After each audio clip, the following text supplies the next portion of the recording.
Hello and welcome. In this video we will learn about Gautama Buddha. Long ago, in a small kingdom called Kapilavastu, a baby boy was born. His name was Siddhartha Gautama. One day, he would become the great teacher we know as the Buddha.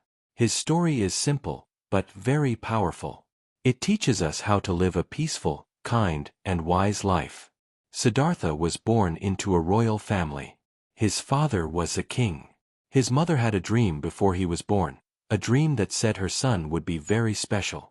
When Siddhartha was born, many wise men said he would become either a great king or a great holy man. As a child, Siddhartha lived in a big palace. He had everything: food, clothes, music, and fun. But his father did not let him see pain, sickness, old age, or death. The king wanted his son to stay happy and never leave the palace. But Siddhartha was curious. One day, he went outside the palace. What he saw changed his life forever. He saw four things: a sick man, an old man, a dead man, and a holy man. These were the four sights. They made Siddhartha think deeply. He asked, "Why do people suffer? Why do people grow old and die? Is there a way to stop suffering?" At the age of 29, Siddhartha made a big decision. He left his palace, his rich clothes, and even his family. He went into the forest to find answers. He wanted to understand life. He wanted to find the truth. This was called the Great Renunciation. For 6 years, Siddhartha searched and meditated. He met many wise teachers. He tried very hard, even going without food. But he still did not find the answer. One day, he sat under a tree and said, "I will not move until I find the truth." That night, after deep thinking and meditation, he became enlightened. He became the Buddha, which means the awakened one. After that, the Buddha spent the rest of his life teaching people. He did not speak of a god. He taught about the mind, kindness, peace, and the way to end suffering. His teachings were called the Dhamma. Gautama Buddha died at the age of 80, but his message still lives today. People all around the world follow his teachings. They try to live a good life, be kind, and stay calm. This episode will take you through the journey of Buddha's life, from a young prince to a great teacher. His story is full of lessons, not only for people who follow Buddhism, but for anyone who wants peace and happiness. Let us now begin the journey of the man who gave the world the gift of wisdom and peace, Gautama Buddha. Chapter 1: The Birth of Siddhartha. A long time ago, in a small and beautiful kingdom called Kapilavastu, a very special baby was born. This baby was named Siddhartha. Later, he would become known as Gautama Buddha, one of the greatest teachers in the world.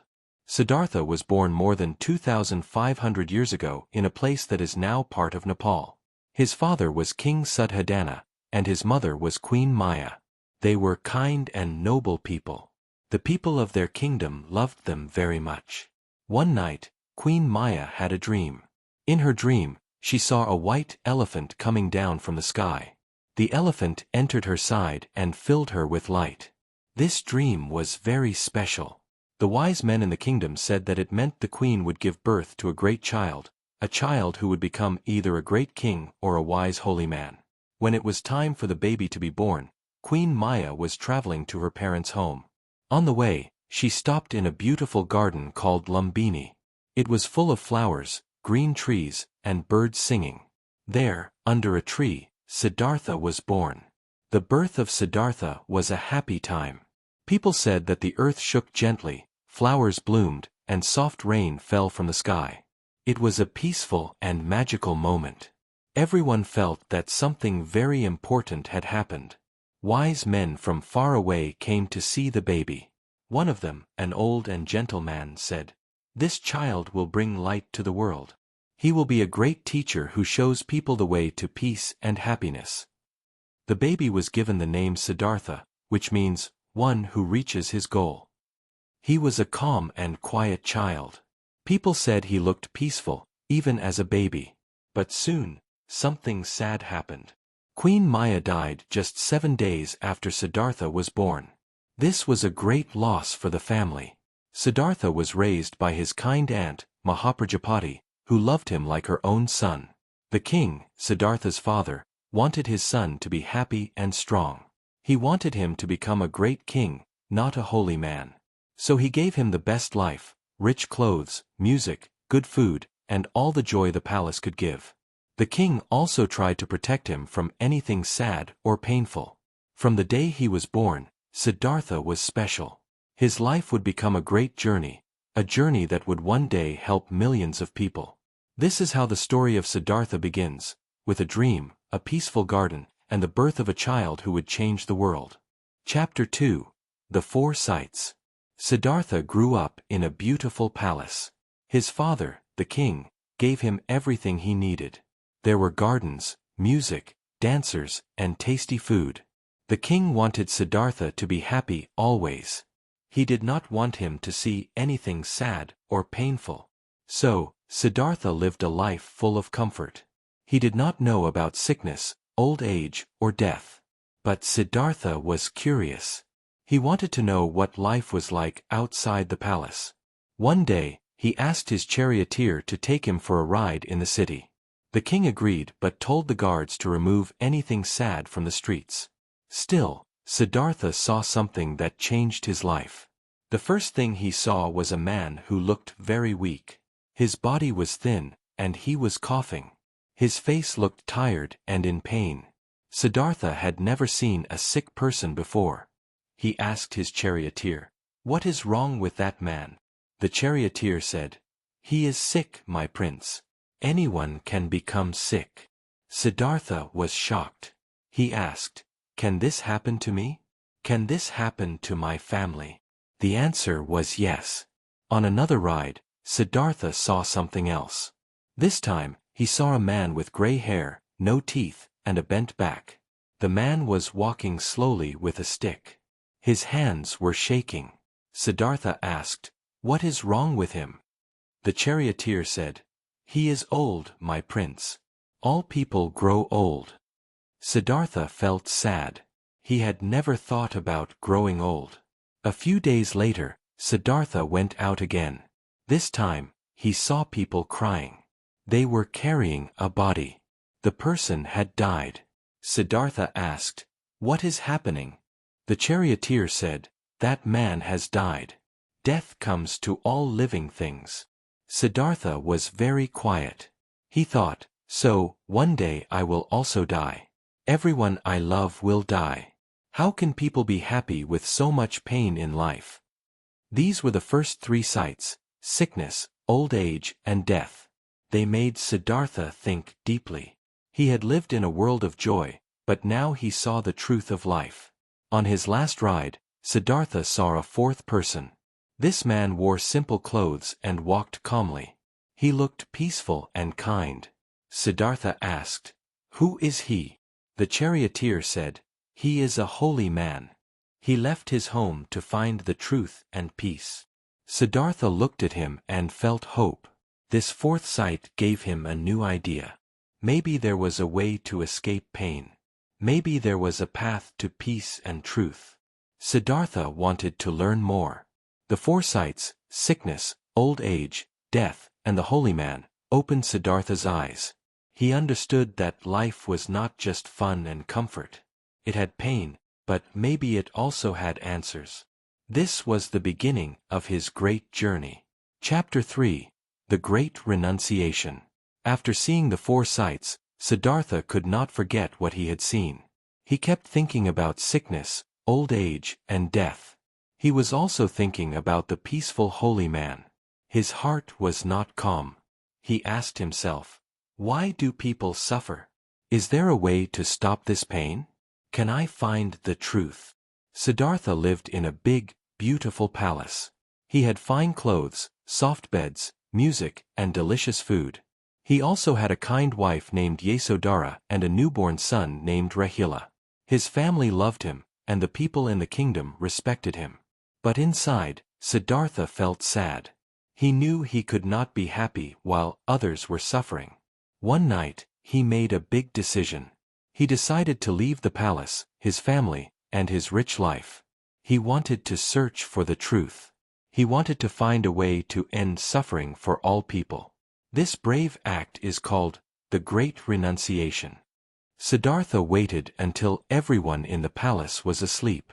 He quietly went to see his wife and baby son one last time. He did not wake them up, but he looked at them with love. He knew he would miss them. Then, he left the palace. He rode his horse, Kanthaka, and was helped by his loyal friend Channa. Together, they went far from the palace, into the forest. When the sun rose, Siddhartha got off the horse. He took off his rich clothes and jewels. He gave them to Channa and said, "Take these back to the palace. Tell my father, I have gone to find the truth."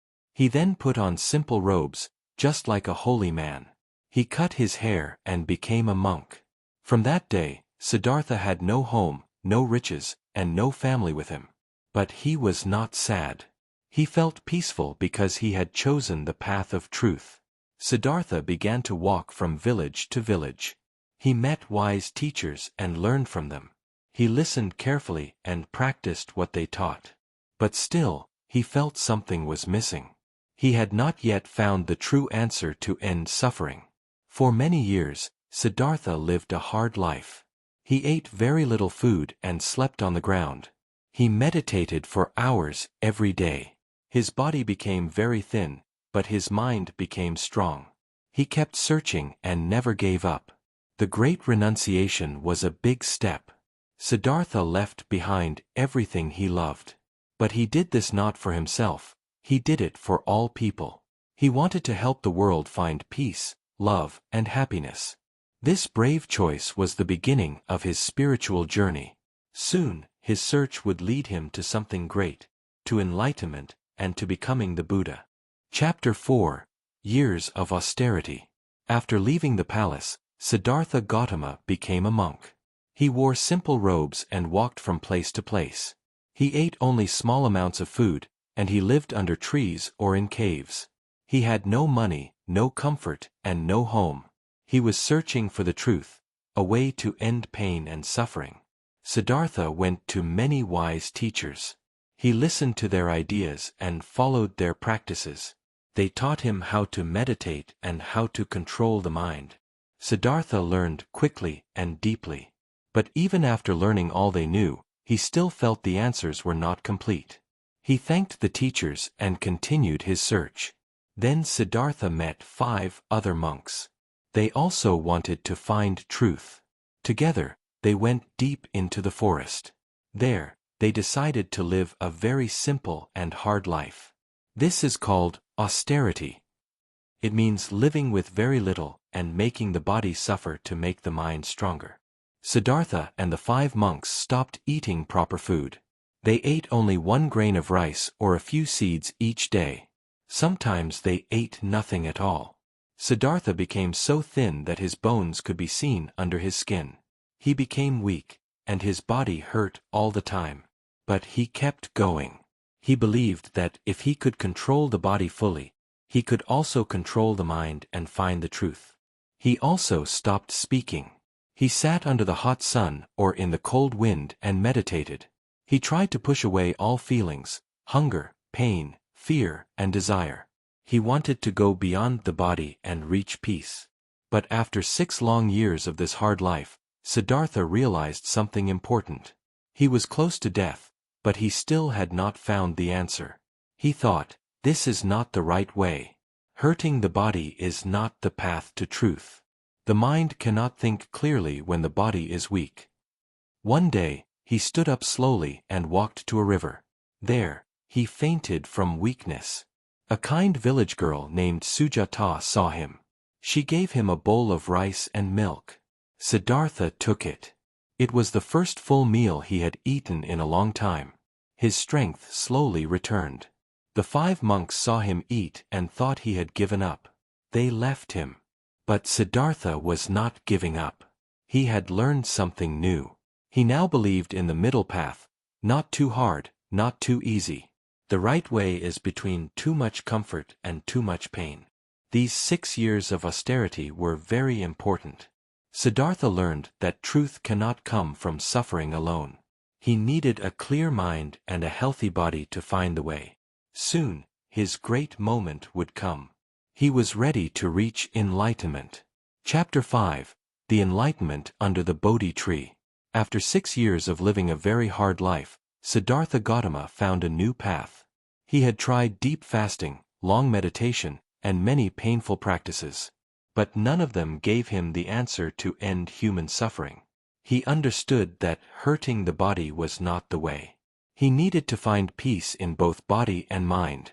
This new path was called the middle way, not too easy, not too hard. Now, Siddhartha felt ready. He walked to a quiet place in a town called Bodh Gaya. There, he saw a big tree with wide green leaves. It was peaceful and calm. This tree is now called the Bodhi tree, the tree of wisdom. Siddhartha sat down under the tree. He crossed his legs, closed his eyes, and made a promise to himself. He said, "I will not move from this place until I find the truth." He began to meditate. His mind became quiet and strong. He thought deeply about life, pain, birth, and death. As he meditated, he faced many tests. Stories say that a powerful being named Mara came to stop him. Mara used fear, doubt, and desire to break Siddhartha's focus. He sent storms, loud noises, and scary images. He even sent his daughters to try to distract him. But Siddhartha stayed calm. He was not afraid. His mind did not move. He had full control over his thoughts and feelings. The night became darker. Siddhartha continued to meditate. He remembered all his past lives. He saw the cycle of birth, death, and rebirth, a cycle called samsara. He understood how people suffer because of desire, anger, and ignorance. Then, as the morning star rose in the sky, something great happened. Siddhartha's mind became completely clear. He saw the truth of life. He understood the cause of suffering and the way to end it. He had become enlightened. He was no longer just Siddhartha. He was now the Buddha, which means, the awakened one. At that moment, the earth shook gently. Flowers bloomed, and the air felt full of peace. Even the animals were quiet. The Buddha had found the answer, the truth that many people had searched for, but could not find. The Buddha stayed under the Bodhi tree for many days. He thought about how to share this truth with others. He wanted to help all people find peace and happiness, just like he did. The enlightenment of the Buddha was a gift to the world. It showed that anyone, with a strong mind and a kind heart, can find the path to peace. This moment under the Bodhi tree changed not only the Buddha's life, but also the lives of millions of people around the world.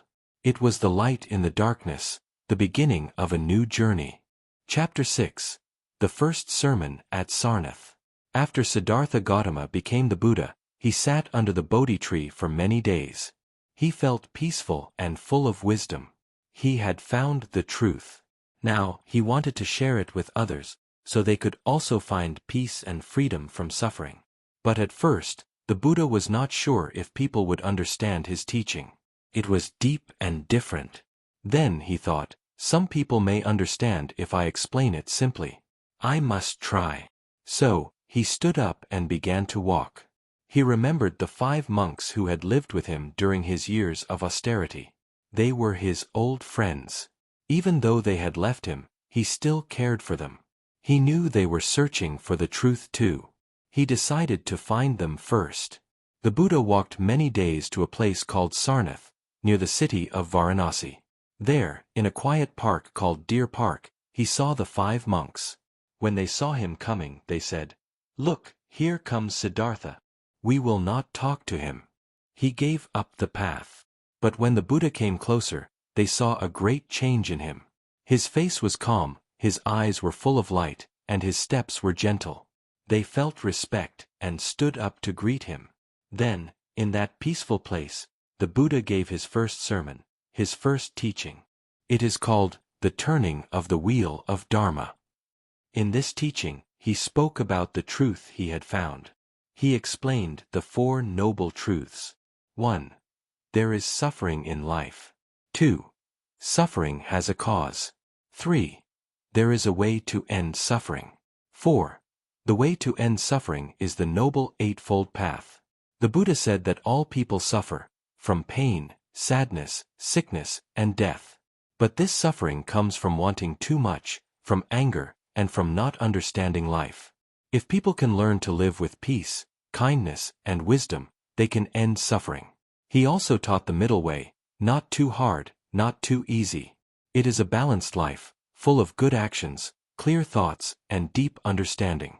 The 5 monks listened carefully. At first, they were not sure. But as the Buddha spoke, their hearts began to open. They felt the truth in his words. One by one, they began to understand. By the end of the teaching, the first monk reached a deep understanding. He became the first disciple of the Buddha. Soon, the other monks followed. They also found peace. This was the beginning of the Sangha, the community of monks and followers. The first sermon at Sarnath was a very important moment. It was the start of the Buddha's journey as a teacher. His words, simple and wise, began to spread. People from all walks of life came to listen, to learn, and to find the path to peace. The wheel of Dharma had started to turn. Chapter 7. The Spread of the Dhamma. After giving his first sermon at Sarnath, the Buddha began a new journey, not to find the truth, but to share it. He now had followers, including the 5 monks who understood his teachings. Together, they began to spread the Dhamma, the truth or the path that leads to the end of suffering. The Buddha walked from village to village, town to town. He had no money, no horse, and no big group behind him. He walked with only a bowl and his robe. Wherever he went, people came to listen. His voice was calm, and his words were simple and full of kindness. He did not speak about fear or punishment. He spoke about peace, love, understanding, and freedom from suffering. The Buddha spoke to all kinds of people: kings, farmers, rich merchants, beggars, women, children, and even people from other religions. He did not care about their class, caste, or past mistakes. He believed that everyone has the right to learn and find peace. Many people became his followers. Some became monks or nuns. They shaved their heads, wore simple robes, and lived a life of kindness and meditation. Others stayed at home but followed his teachings in their daily lives. This group of people, monks, nuns, and lay followers, became known as the Sangha, the Buddha's community. The Buddha also sent his followers in all directions to share the Dhamma. He said, "Go out into the world. Teach the Dhamma. Help others find the path. But do not force them. Teach only those who want to learn." His students shared his message with love, not with pride or power. The teachings of the Buddha were not written down during his life. They were passed from person to person by memory. People would listen carefully and then repeat his words to others. His teachings spread like a quiet wind, slow, gentle, but strong. In many places, people built monasteries, small places where monks and nuns could live and practice. These were centers of learning and peace. People came there to meditate, ask questions, and learn how to live better lives. The Dhamma continued to grow. It crossed rivers, mountains, and borders. After the Buddha's death, his teachings reached other countries like Sri Lanka, China, Thailand, Japan, and many more. Today, people around the world still follow his words. The spread of the Dhamma was not done by war, force, or fear. It was spread by peace, wisdom, and love. The Buddha's message was clear. Be kind. Be mindful. Think clearly. Help others. And free your mind from hate, anger, and greed. The Dhamma became a light for the world, a path for anyone who wished to walk in peace. The Buddha's footsteps had now become a journey for millions. Chapter 8. Encounters with Kings and Commoners. As the Buddha walked across the land to share the Dhamma, he met many different people. Some were kings with great power and riches. Others were common people, farmers, workers, and even beggars. But the Buddha treated everyone with the same kindness and respect. He saw all people as equal. He believed that everyone could learn, grow, and find peace. One day, the Buddha met a great king named King Bimbisara of the kingdom of Magadha. The king had heard about a wise monk who taught peace and love. He invited the Buddha to his palace. There, the Buddha spoke to the king about the Four Noble Truths and the Middle Way. The king listened with deep interest. He said, "Your words are full of truth. I will follow your path." King Bimbisara became one of the Buddha's first royal followers and gave him a quiet place to live, a bamboo grove called Velyavana. The Buddha also met another famous king, King Pasenadi of Kosala. At first, the king was proud and full of questions. He wanted to test the Buddha's wisdom. But the Buddha answered every question with calm and care. The king was surprised by the Buddha's deep knowledge and gentle nature. He said, "You are truly a great teacher." He too became a follower and often came to ask the Buddha for advice. But the Buddha did not only teach kings. He also spent time with common people. One day, he met a poor man who was worried about his life. The man said, "I have nothing. I am sad and afraid."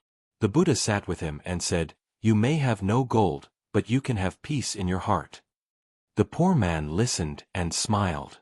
He felt hope for the first time. The Buddha met farmers and taught them how to work with peace and kindness. He met merchants and told them to do honest business. He met mothers and fathers, and helped them raise kind and wise children. He even met people who were angry or full of hate.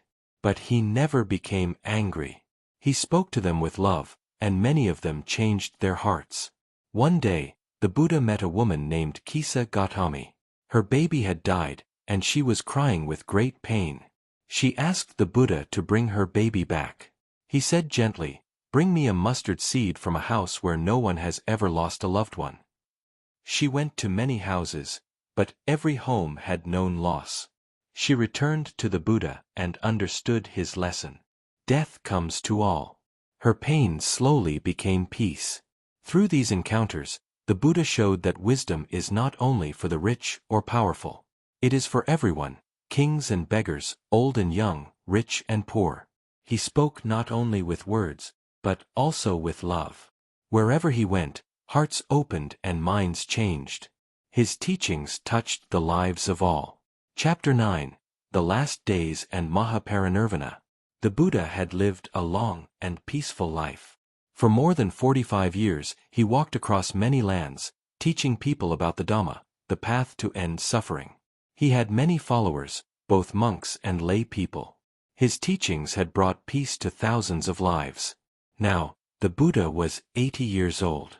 His body had become weak, but his mind was still clear and full of wisdom. He knew that his time on earth was coming to an end. He was not afraid, because he had already found the truth and was free from all fear and desire. In his last days, the Buddha continued to walk and teach. He told his followers, "I am old, but I will keep going as long as I can." He reminded them that everything in life changes. Nothing stays the same. Even his own body, like all things, would come to an end. During his final journey, the Buddha and his close disciple Ananda walked to a small town called Kushinagar. There, the Buddha felt tired. He lay down between two sal trees. The trees were in full bloom, even though it was not the right season. It was as if nature was showing love and respect. As the Buddha rested, many monks and followers gathered around him. Some were crying. Others were quiet. Ananda, who had been with the Buddha for many years, was very sad. He said, "Please don't leave us, Lord." The Buddha looked at him kindly and said, "Do not be sad, Ananda. Everything that is born must one day die. This is the way of life. But my teachings will stay. Let the Dhamma be your guide." Then he gave his final advice. All things change. Work hard to free yourselves. Be a light to yourselves. These were the Buddha's last words. With calm breath and a peaceful mind, the Buddha closed his eyes. He entered a deep state of meditation. Slowly, gently, he passed into Mahaparinirvana, the final passing away of one who is fully enlightened. It was a peaceful end, with no pain and no fear. The earth was silent. The flowers fell from the trees. The sky seemed still. All who were there felt both sadness and peace. They knew a great light had left the world, but his teachings would always shine. After the Buddha's passing, his followers held a simple ceremony. His body was honored with love and respect. His ashes were placed in stupas, special structures built to remember him. Though the Buddha was no longer in the world, his message lived on. His words, full of truth and kindness, continued to help people for many years. And even today, over 2,500 years later, the light of the Buddha's wisdom still guides people on the path to peace and freedom. His life was a gift to the world. His death was not an end, but a beginning, a doorway to a life of truth, love, and awakening. Chapter 10. The Legacy of the Buddha. The Buddha passed away more than 2,500 years ago, but his teachings still live on today. His life and words continue to inspire millions of people around the world. This is called the legacy of the Buddha, the gift he left for all of us. The Buddha did not leave behind gold, jewels, or land. Instead, he left behind something much greater, the Dhamma, the path to peace, wisdom, and freedom from suffering. He taught people how to live with kindness, how to think clearly, and how to find happiness inside themselves. After the Buddha's passing, his followers worked hard to keep his teachings alive. They remembered his words and shared them with others. At first, the teachings were passed by memory. People listened carefully and repeated the teachings exactly as they heard them. Later, they were written down in books called sutras. These books became the base of Buddhist teachings. The Buddha's message spread to many parts of the world, to Sri Lanka, China, Japan, Thailand, Myanmar, Korea, Tibet, and more. In each country, people practiced the Dhamma in their own way, but the heart of the teaching remained the same. Be kind, be mindful, and understand the truth of life. Many temples, monasteries, and schools were built to keep the Buddha's legacy strong. Monks and nuns studied his teachings and taught them to others. Artists made beautiful statues of the Buddha to remind people of his peace and wisdom. These statues show him sitting calmly, smiling gently, or walking with grace. Even today, people around the world, from different countries, languages, and cultures, follow the Buddha's path. Some become monks or nuns, while others live simple lives, using the teachings in their daily work, family life, and relationships. The Buddha's legacy is also found in the way people meditate, help others, and care for all living things. His teachings have guided people to build a more peaceful and loving world. Many great leaders, thinkers, and teachers, even those from other religions, have learned from the Buddha's example. They respect him not just as a religious figure, but as a man of wisdom, peace, and deep compassion. The Buddha showed the world that we do not need to fight, hate, or fear. We can live in harmony by understanding ourselves and others. He showed that true happiness does not come from outside, but from a calm and kind heart. Today, his teachings are studied in schools and universities. People read his words, watch films about his life, and visit holy places where he walked and taught. The Buddha's legacy is a light that still shines. It shows us the way when life feels dark. It reminds us to be gentle, to speak with care, and to think with wisdom. Though the Buddha is no longer with us, his voice is still heard, in every act of kindness, in every moment of peace, and in every heart that follows the path of truth. Vocabularies. 1. Enlightenment, a deep understanding of the truth, complete wisdom and peace. 2. Renunciation, the act of giving up something, especially comfort or wealth. 3. Austerity, a simple and strict way of life, with few comforts. 4. Meditation, a quiet activity where one sits still and focuses the mind. 5. Dhamma, the teachings of the Buddha, the truth about life and how to live well. 6. Sangha, the community of the Buddha's followers, including monks and lay people. 7. Legacy, something important left behind by someone after they die. 8. Compassion, deep kindness and care for the pain or suffering of others. 9. Mindful, being calm and fully present in the moment, thinking carefully. 10. Parinirvana, the final peace and freedom a person reaches after death if they are fully enlightened. Quiz questions. 1. What was the name of the garden where Siddhartha was born? 2. What was the first of the 4 sights that Siddhartha saw? 3. What did Siddhartha give up during the Great Renunciation? 4. How many years did Siddhartha live a life of austerity? 5. Under which tree did Siddhartha attain enlightenment? 6. Where did the Buddha give his first sermon? 7. What did the Buddha send his followers to do after gaining disciples? 8. Which king offered the Buddha a bamboo grove to live and teach? 9. What lesson did the Buddha teach Kisa Gautami after the death of her child? 10. What were the Buddha's final words before his Mahaparinirvana? Thank you so much for listening. We hope you enjoyed learning with us. If you like this content, please like, subscribe, and share it with your friends and family. Your support helps us grow and bring you more inspiring stories and easy English learning content. Do you have a topic you'd like us to cover in our next video? Maybe a famous person, an invention, or a country. Let us know in the comments or messages. We'd love to hear your ideas. You can find answers in the description. Thanks again, and keep learning with us. See you in the next video.